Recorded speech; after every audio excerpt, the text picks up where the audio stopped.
set them up for you. It is so often the case that the simplest moments are the ones that can deliver the greatest depths of joy. Nice shot, nice shot.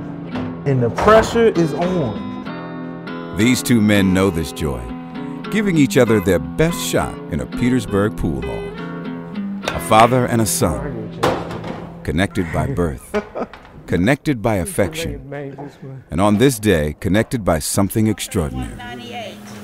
He is going to have a right hepatic lobectomy and cholecystectomy for transplant purposes into father.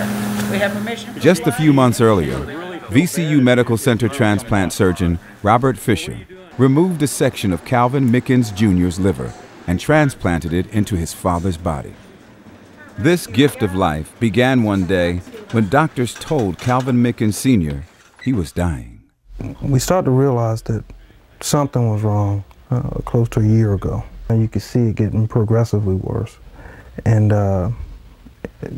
he got the diagnosis that liver failure or cirrhosis or something of that nature. They really didn't know exactly what it was.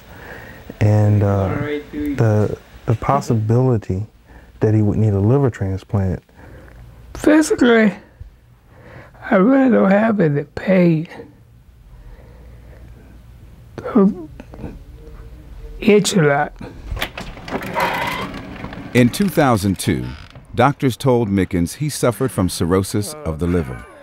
The organ was losing all its ability to function. He was told he could be put on a transplant waiting list, or he could receive a portion of a liver from a relative. For me, it was always a matter of, if it's something I can do, then I would do it, because it's just the person that I am as a result of him and my mother. There wasn't really a whole lot of conversation before, and I didn't need a lot of conversation. You know, it's one of those things, you know the situation, you got a choice to make, and you just do what you think is right.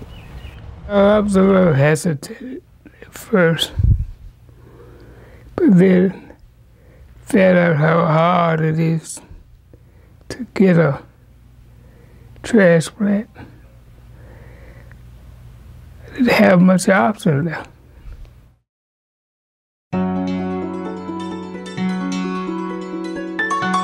The father and the son became part of the groundbreaking living donor transplant program at VCU Medical Center. One of the first in the country to develop this kind of transplant procedure, VCU Medical Center transplant surgeon Robert Fisher says living donors take a lot of people off the very long, and many would say excruciating, transplant waiting list. If I had an option, if we were a strong enough people and a society that we made a law that said that every human being in the United States who dies will donate all of their organs, I wouldn't have to risk another altruistic living donor. But unfortunately, I don't live in a society like that. So that means that our altruistic donors that come forward to save someone they love, I would be wrong in not allowing them to have that possibility. Yet living donor transplants face a powerful obstacle: fear. In the first half of the 20th century, hundreds of African Americans found themselves victims of experimental medical treatments that amounted to nothing less than torture. It was based on history, things that went wrong early on when people felt that they could do things without having appropriate, investigational review board oversight, without having, appropriate ethical as well as humanitarian oversight. In other words, a science project may be very important, but it may be totally unethical to do. In the 21st century, however, at a medical institution that has since its inception in 1838 devoted itself to caring for the most diverse community, ethics took center stage as they began to implement the living donor program. What's evolved from the very beginning, and in fact only subtle changes have been made, in literally an 8-step process that occurs to ensure both the safety of the donor as well as the recipient. And in fact, before we even instituted the living donor program, we had our ethics committee and the investigational review board, the IRB, actually weigh in. To me, this institution is one of the few institutions that I'm aware of that, and I'm saying it from the bottom of my heart, that truly believe in educating the community, helping the community, giving back to the community. Studies are already published now so that patients even know what is the learning curve. The learning curve is that if you go to a center to have a living donor transplant, if that center has done more than 25 livers, in particular more than 20 livers, okay, then they've already gone through some of the potential variables that might decrease survival of the recipient and might put the donor at increased risk. That's information that would have never been learned if there wasn't this type of intellectual and ethical oversight in the earliest programs like ours. There's only one, I believe only one hospital that's done more of these procedures than them, maybe two, but they're in the top 3 in the country. You have a doctor who's performing or leading the procedure who is being funded by NIH for this type of procedure, so that gave me a little bit of confidence. The confidence Calvin Jr. had in VCU was a result of the blunt honesty with which Dr. Fisher discussed the risks. The doctors do an excellent job of making sure you know what it is that you got yourself into. You know, they don't cut any corners, and I think they're blunt to that point for a reason. Okay. Somebody live in the front of the house. Just days before surgery, father and son looked to the future with hopes and fears and a sense of mission. It shows me that he loves me, because I'm a little hesitant about the day.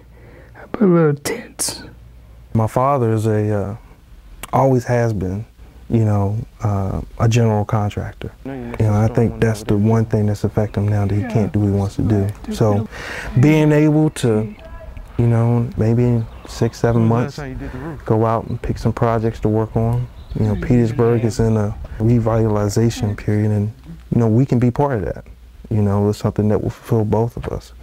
I hope I can tell somebody else to try. Because if I can come out, anybody can come out.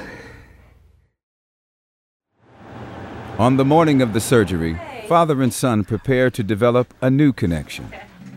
After quiet moments of well wishes, the Humley transplant team of Virginia Commonwealth University Medical Center went to work.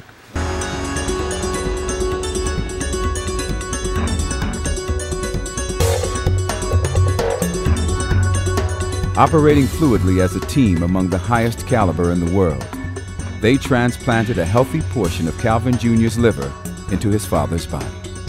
This miracle of modern medicine is also every bit an act of great compassion by both physician and patient, performed with decades of study and practice, with perfection being the singular goal. For Senior, the recovery is slow going. He has several setbacks and is hospitalized longer than he expected. Junior's recovery is much quicker. He's out of the hospital in 3 days. You know, I'm capable to do the same things I was able to do before. No physical limitations. So overall, I feel fine. And really and truly, it was a fast recovery. I just want to say thank you for joining the Department of Energy. That is the name of our transplant support group. Slowly but surely, Calvin Mickens Sr. comes around. His life is no longer in immediate danger. His future is up to him. Feel great. Since I had the operation, I feel a lot better. I gained some weight back and feel like a new person. You just can't. 4 months after the transplant, the Mickens, father and son, play a relaxed game.